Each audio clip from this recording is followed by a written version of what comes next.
Hello, my name is James Buckley, and I am a current UMass student of the Biomedical Engineering Department. And today I will be discussing my experiment that was testing the change of velocity with an I/O device. So a little bit about the I/O lab device that I used. This device is a machine that tracks many physics quantities of physics, which include motion, position, and speed, like certain motion, including velocity and acceleration, while it is moving or come to a complete stop. With its device, it comes with many sensors and accelerometers to allow us to view this data. Below this text is how the sensors and the accelerometers work. So the accelerometers allow us to measure the change in acceleration when it is moving in the X, Y, or Z direction, whether it is constant, increasing, or decreasing. While first testing this device, I concluded that when you're recording the acceleration, it records it pretty quickly. That is because it is very sensitive to touch or its surroundings. So with that being said, there has been sensitivity with this device that could cause errors in calculations. The force and wheel sensors, the force sensor is primarily used to show how much force is applied on the device in any direction. And for this sensor to work, there has to be something exerting the force applied on the device. The wheel sensors are found at the very bottom or the y-axis of the I/O lab device and are generally used to calculate its position, velocity, and acceleration when it is in motion or stationary. So the sensors themselves can't be moved on the device, which is unfortunate. So for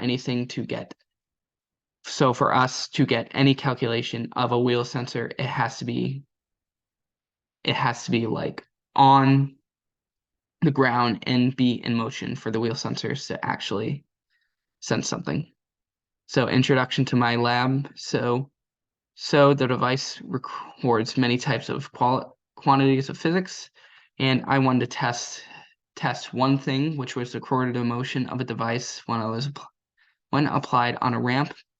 And the variable I use is the object's velocity when it is pushed up the ramp and how it descends down due to gravity.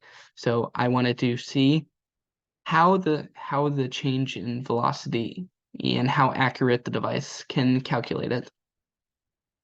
So for experimental design, right here is where I placed my makeshift ramp. I got that out of wood that I found in a shed and a few boxes. And for this ramp, I wanted to see what the velocity would be and how the change would be affected when I apply a force pushing it upwards on this ramp at the bottom of it, and how the velocity is affected when it goes downward on the ramp. And the software we use for this is the I/O Lab app included with it by its USB port.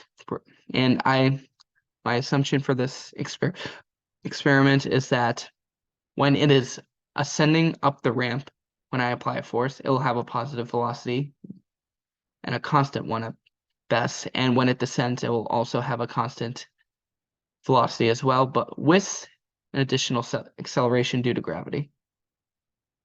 This is my procedure right here. You can pause and read this if you want. And for the data results, I didn't mention this earlier, but I did 3 trials. These are the 2 right here, and I continue on the next. So looking at this data, you can see like right here, the points, and here, that is where I initially put the force on the velocity.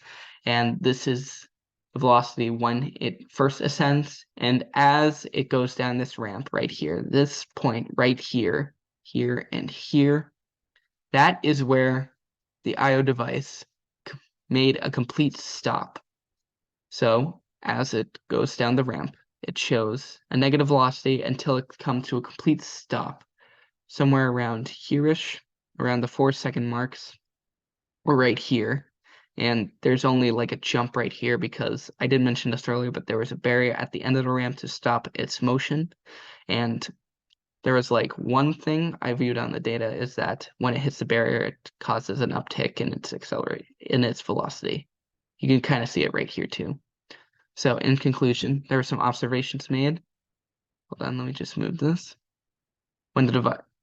So, as I predicted correctly, it was initially pushed with the force, and the velocity seems to increase at a constant rate until it stops in reverse direction, and then descends with a constant negative velocity due to gravity. Once it stops at the bottom, the velocity stops and remains constant. And in conclusion, the device was showing a change in velocity of the wheel sensors as it pushed up the ramp and descended back due to gravity. And the velocity seemed to have a constant when both in the negative and positive direction. One other thing that I will add too is that the negative acceleration when it descends is due to gravity, and it will have a gravity that is constantly increasing negatively due to that gravity. Limitations in the accuracy that affected the results was that the board itself was not very smooth, and there was friction present, and also was a little bit warped, so the device was kind of tilted a little bit, but not too much where it affected it too much, but it slightly did vary it. And the distance push was not the same for each one, unfortunately. There was a different amount of force used for each trial, and it was a very narrow ramp, so the device was prone to fall off the track several times, meaning that there was additional testing on top of the initial 3 trials. But that being said, thank you so much for your time and listening to my experiment, and have a good rest of your day.